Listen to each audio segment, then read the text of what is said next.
Meaning of emasculation.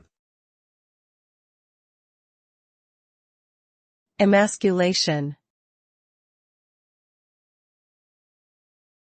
Emasculation. Emasculation. Emasculation. Emasculation refers to the act of depriving a male of his masculine qualities or removing his power and influence. The result of emasculation can be devastating for the individual, as he may feel powerless, insecure, and lacking in confidence.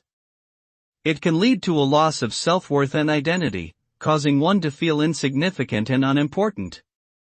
Emasculation can also have wider societal implications, perpetuating harmful gender stereotypes that impact individuals and communities.